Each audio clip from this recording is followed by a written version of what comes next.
Estamos aquí con Mario Rodríguez de Bolivia. Él es de la Red de la Diversidad y de un colectivo llamado Huaynatambo. Y queremos conversar un poco el tema grande es cómo podemos llevar adelante procesos de reterritorialización o de comunidad en las ciudades, en espacios urbanos. Entonces tú tienes mucha experiencia con eso, por supuesto. Yo quería un poco marcar cuáles son tal vez los desafíos de pensar esto, porque la ciudad es como el lugar por excelencia de la desterritorialización en varios sentidos, ¿no? Por un lado es donde se viene a materializar los productos de la desterritorialización en otros lados, en el campo, por ejemplo, en las zonas del extractivismo.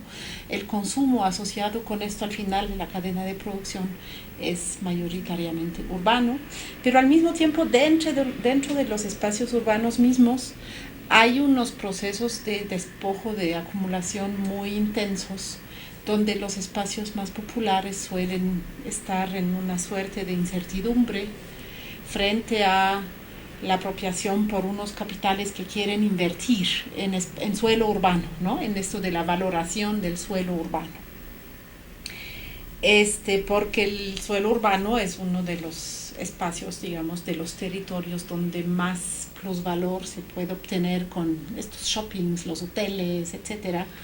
Y para eso siempre se superponen, digamos, diversas capas de ciudad la una sobre la otra y suelen desalojar a los barrios más populares o esto. Entonces, pero tú trabajas esto desde otra perspectiva, entonces un poco en este contexto, ¿cómo podemos primero pensar el territorio en la ciudad desde tu punto de vista? A ver, creo que hay como para empezar, como dos perspectivas que hay que cruzar en ese debate. Uh-huh. En la configuración de nuestras ciudades, desde la estructura colonial, las ciudades se configuraron con dos elementos claves. Uno es una estratificación del espacio urbano que constituyó barrios por especialidades de trabajo. Hubo en el origen colonial de nuestras ciudades una estructura del territorio vinculado a tu sector de clase y por tanto también a tu procedencia étnica y cultural, porque tuvimos una estructura colonial donde se cruzaba la estructura de clase con la estructura étnica cultural. Entonces teníamos ciudades donde tenías claramente los barrios de los artesanos, de las artesanas, de las floristas, teníamos los barrios dedicados a los indios, como se solía decir, a las indias, vinculada a ser un barrio de llegada de la producción agrícola, porque se asumía que lo indígena tenía que nutrir de alimentos al espacio urbano. Entonces se configuraban barrios donde venía, digamos, la estructura de el mercado campesino, el primer mercado de la ciudad donde podían llegar los indígenas con los productos. Entonces ya al principio se estructuró con una territorialidad por tu sector social. Había esta estratificación. Segundo elemento clave, cuando estas ciudades empezaron a crecer ya en el siglo XX, fruto de los procesos de migración, vinieron las reformas agrarias, la modificación de la estructura rural, la expansión de la hacienda en las repúblicas nuestras, que afectó la configuración clásica de las comunidades de origen. La segunda mitad del siglo XX, especialmente en varios de nuestros países, fue el proceso de llegada de una migración rural hacia el espacio urbano muy fuerte. Uh-huh. La mayoría de nuestras ciudades históricas que capturaron esa migración hacia estas ciudades, el crecimiento urbano fue notable en esta época, se estructuró también por lugares de procedencia, por el lugar de origen. Entonces demarcaba un proceso de territorialización. Entonces las ciudades constituyeron históricamente también su propia manera de ocupar el territorio. Esto se vio afectado aceleradamente en sí mismo de desterritorialización. Yo pensaba, cuando decías eso, sí, la ciudad está pensada primero por desposesión de quienes han habitado históricamente ese territorio, se fundaron quitándoles el territorio a quienes habitaban ancestralmente el lugar, pero además las ciudades van configurando una idea básica que es el desarraigo sobre mi territorio, porque es un mecanismo que genera un vínculo con el mercado, el consumo.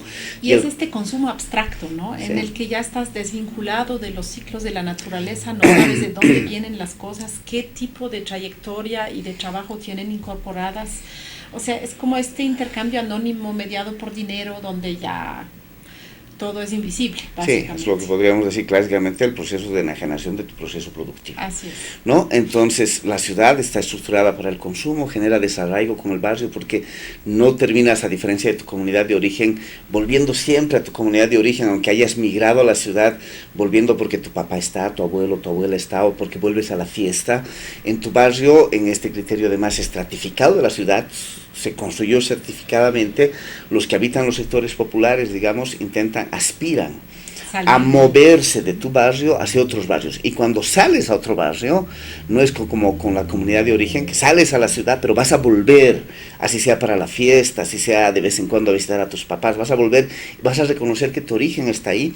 Cuando sales de un barrio hacia otro, asciendes socialmente, no es que vuelves a tu barrio para la fiesta, o sea, algunos, no. Bueno, intentas desaparecer. Entonces genera este desarraigo, esta pertenencia permanente, y que en la fase neoliberal, sin duda, y todo este proceso ya de especulación inmobiliaria, la sensación de que la ciudad, a través de su terreno, produce un valor a partir del uso del suelo, un valor económico mucho más alto del que se pensaba originalmente, y especialmente a las ciudades crecer y convertirse en un lugar de inversión económica como estructura urbana, ya no solo en sistemas de producción o consumo de mercancías, sino la propia estructura urbana se convierte en un mecanismo de especulación, se genera el desarraigo, se genera la ruptura, se busca el quiebre con la noción del barrio, como mi lugar de pertenencia.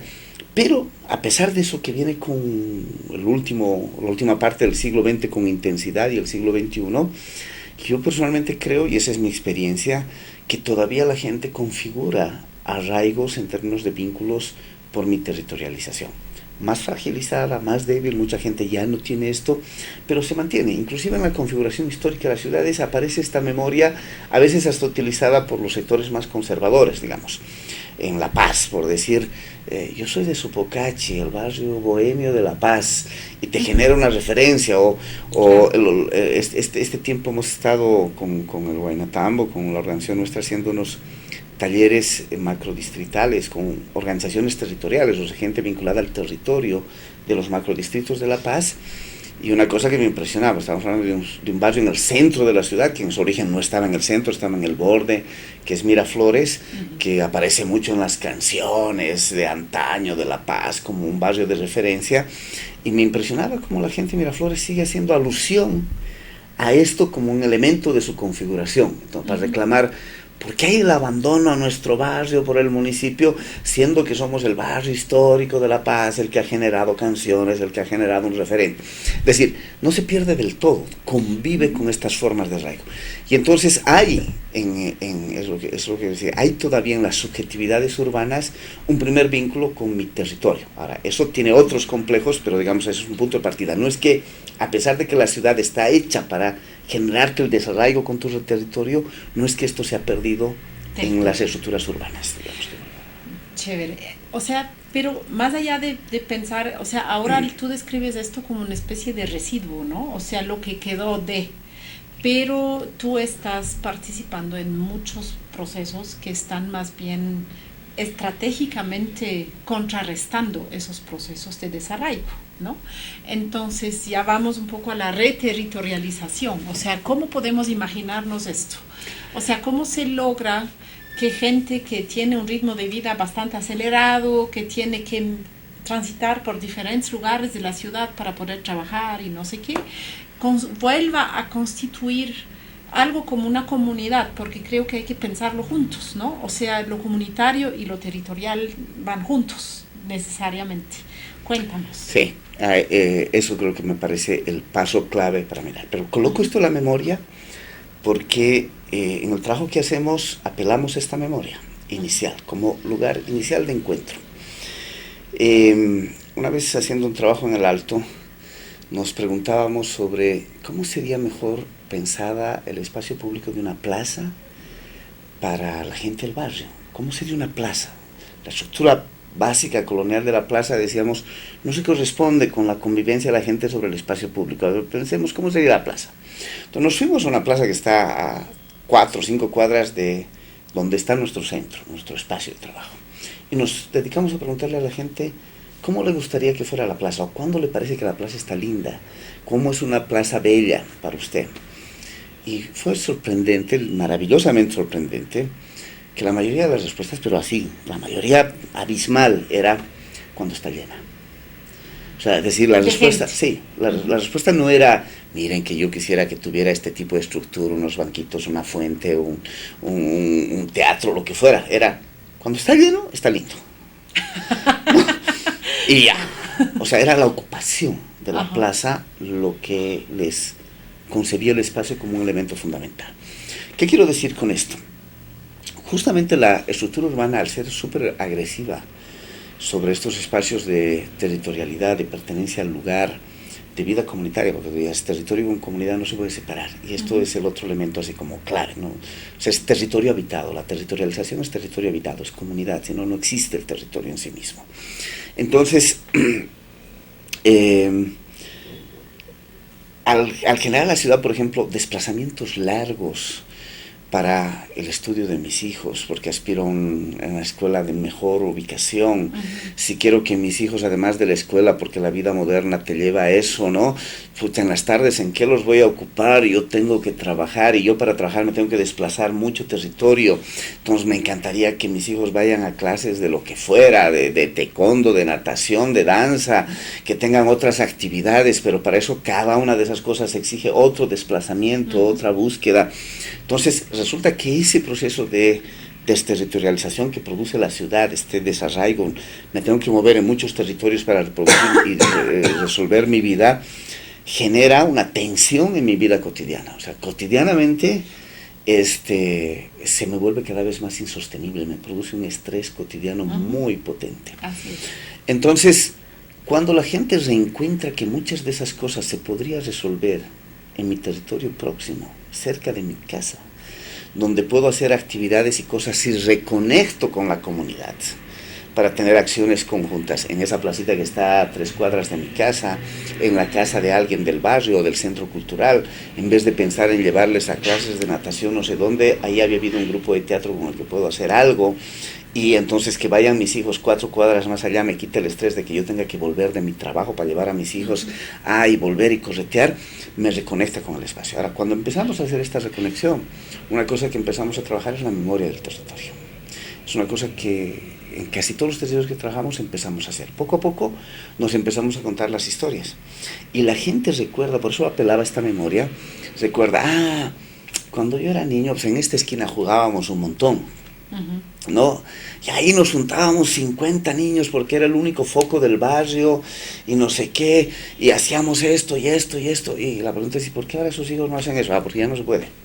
Exacto. Porque el territorio se ha vuelto inseguro, porque las calles ahora tienen para autos que circulan rápido, ya no puedes ocupar y poner tus 2 piedras para jugar fútbol y que de vez en cuando aparezca un auto, entonces retiras tus piedras, pasa el auto y sigues jugando, ya no puedes hacer porque tienes un montón de tráfico, ¿no? Claro. Entonces ha cambiado el ritmo de vida, sí, pero a ver, en este nuevo escenario, ¿qué podemos repensar? Entonces, cuando vuelve esta memoria sobre el espacio compartido, cómo el territorio era habitado, y que muchas de las actividades de la resolución de mi vida podía compartir y resolverlo en la proximidad, con los vecinos, con las vecinas, con mi red más próxima en el territorio, empieza a aparecer, y esto es súper interesante, otra vez potencia en términos de, oye, ¿y si volviéramos a hacer esto? En vez de que yo lleve a mi hijo hasta el centro de la ciudad, hasta el otro barrio para que vaya a una escuela, y si tuviéramos cosas aquí, no necesito salir del barrio todo el tiempo. Salgo, me encanta eso de la ciudad, pero tengo mucha cosa aquí cerca, en mi proximidad territorial, y eso significa que tengo que volver a pensar en cómo me apropio del barrio y de las acciones compartidas, del campo común. Hay un paso previo, creo, Mario, y es que la gente ni conoce a los vecinos generalmente en la ciudad, sí. ¿no? O sea, vive en un edificio y no sabe cómo se llama el de al lado. Sí. O tal vez el de al lado, pero no el de abajo. Tienes que reconectar a la gente. Y para eso haces una serie de acciones iniciales. O sea, nosotros actuamos sobre sectores populares, entonces la estructura del edificio clásico urbano está menos presente. Pero lo mismo, ya no conoces al vecino, se han cambiado, o sí los conozco, pero ya no nos vemos, antes nos veíamos, ahora ya no. Entonces necesitas reconectar y reconectas en actividades. Voy a ponerte un ejemplo. El Huaynatambo, nuestro espacio, está en una zona del Alto que se llama Villa Dolores. Es una de las más antiguas del Alto, de origen de la ciudad.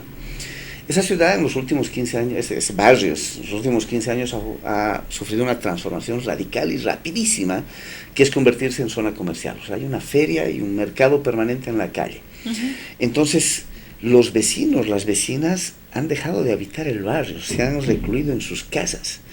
Y los que habitan el barrio son los comerciantes.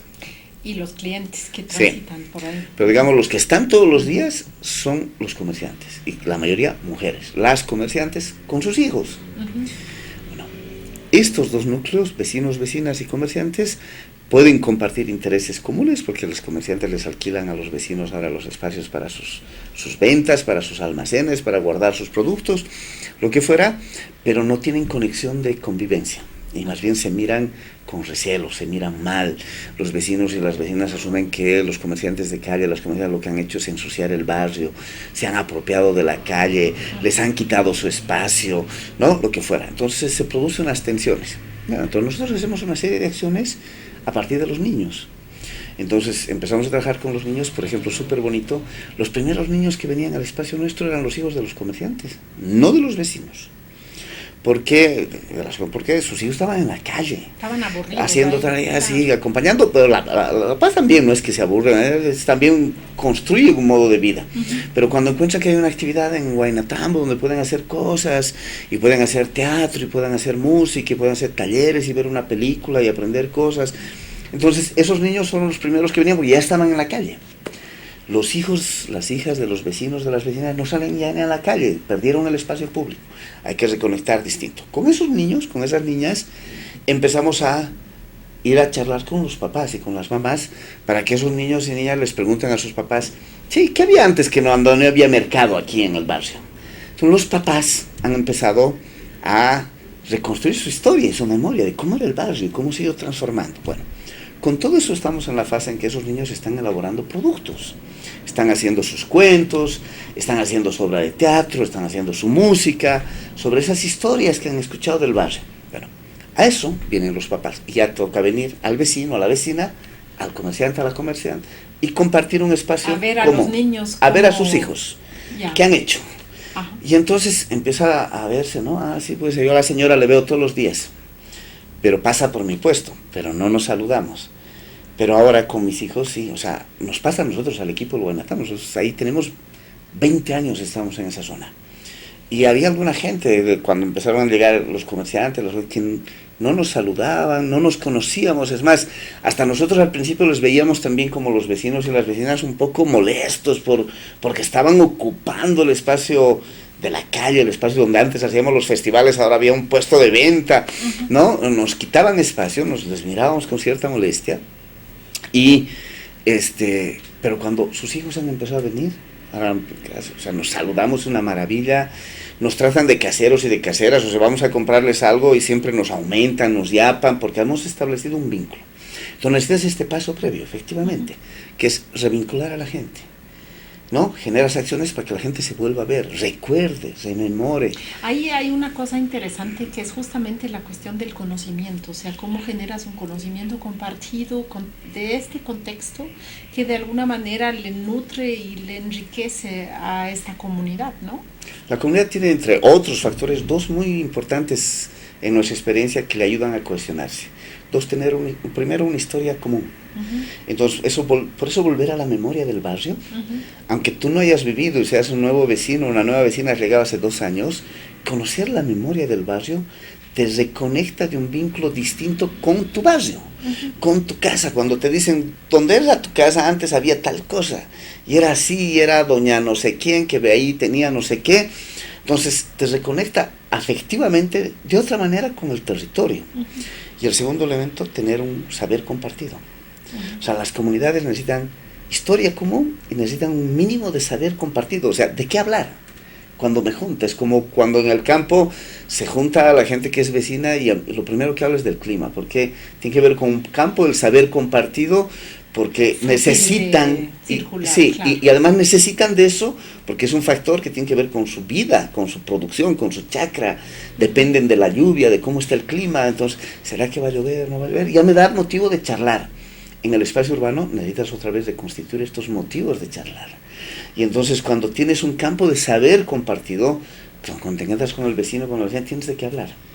Y empiezas a restituirlas, o sea, es uno de los problemas en el espacio urbano. Eso lo puedes ver en el mundo del transporte, o sea, puedes viajar 30, 50, 60 personas metidas en un bus, pero no conversas porque no sabes ya de qué hablar con tu vecino, y mucho más si tienes hoy tecnología, y tienes el Face, no sé qué, estás con Todos eso, ahí, sí. porque ya no tienes con qué conectar con quien está sentado a tu lado, sentada a tu lado, o lo que dices en un edificio por ahí me saludo, si me cruzo en el ascensor, pero ya ni sé de qué charlar, porque no sé si tengo algún campo común para charlar con esa persona, para conversar.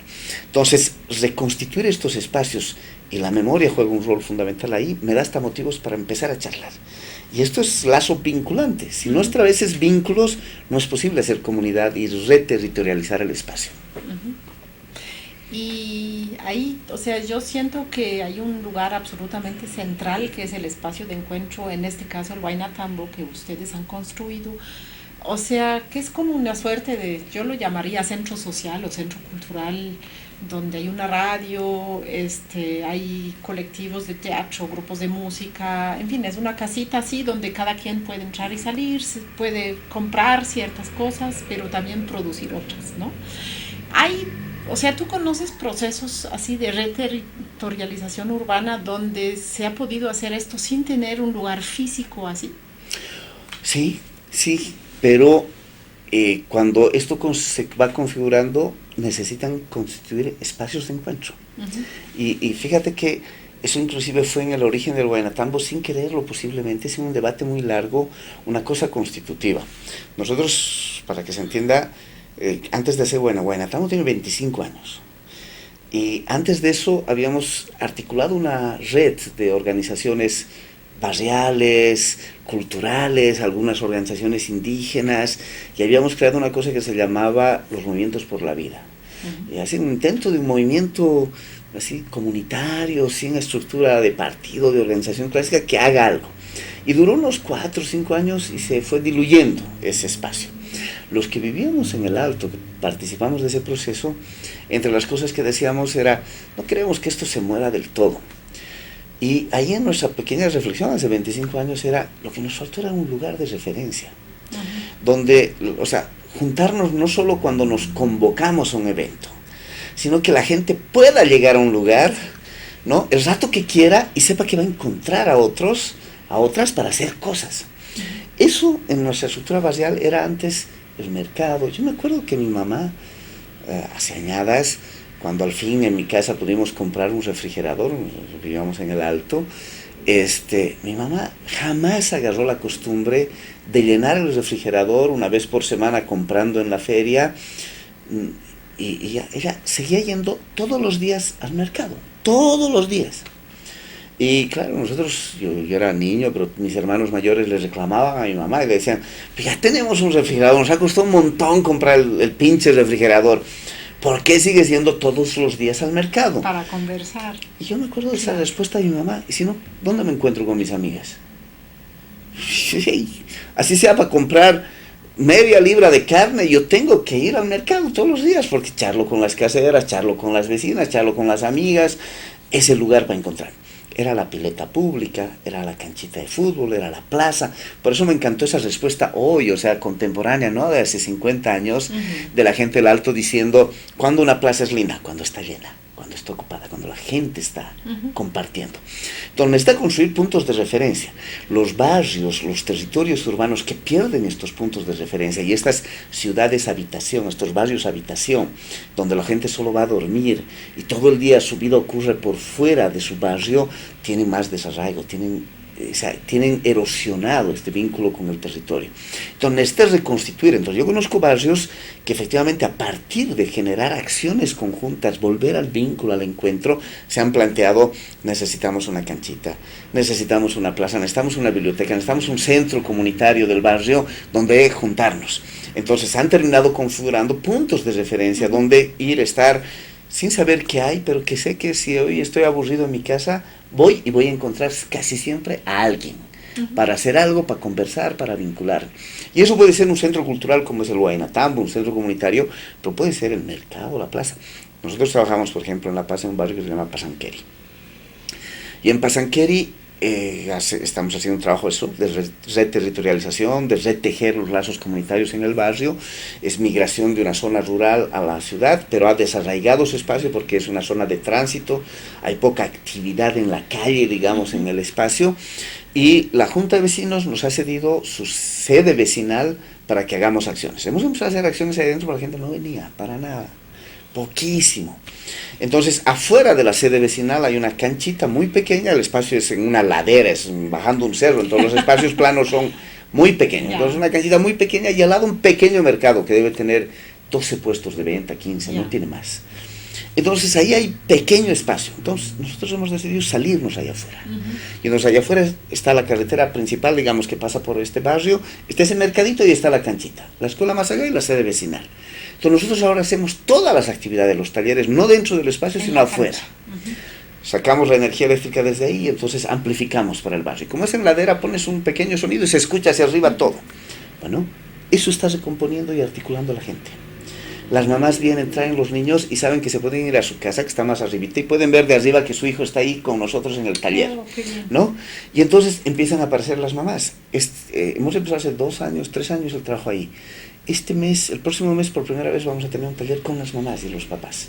Hasta ahora hemos trabajado con niños, con jóvenes, pero justamente a partir de ese vínculo, por primera vez apareció la demanda de las mamás. ¿Y con nosotros qué? Entonces vamos a hacer primera actividad con ellos, ¿no? Y hemos empezado en esas actividades de calle, es bien bonito, a reconstruir la memoria del barrio. Entonces ponemos así una cosa grande y les decimos a los vecinos, ¿alguien se acuerda de algo? Nos trae así, por el parlante, no es que están ahí los vecinos. Si alguien tiene nos vamos a traer sus fotos del barrio de antes, vuelve la memoria.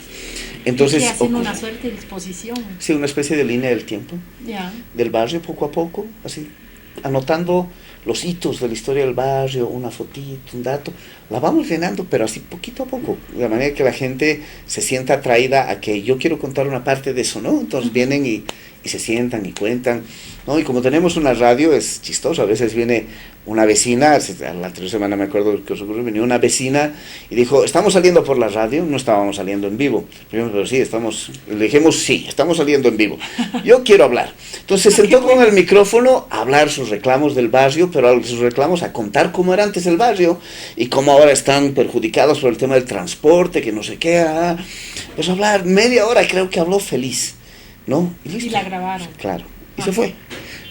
Listo. Entonces empieza a haber esta reapropiación poco a poco del espacio del barrio, del espacio compartido y esta memoria, por eso digo, la memoria es muy importante. Me recuerda, porque no es que ha ocurrido hace 200 años, o sea, está en mi memoria familiar, los espacios del encuentro, cuando el barrio se juntaba, cuando mis vecinos también eran mis primos, era la comadre de mi mamá y nos visitábamos, ahora ya no nos visitamos, ya no tenemos relación. Esa memoria es clave como cohesionadora de la vivencia comunitaria. Muchísimas gracias. A ustedes.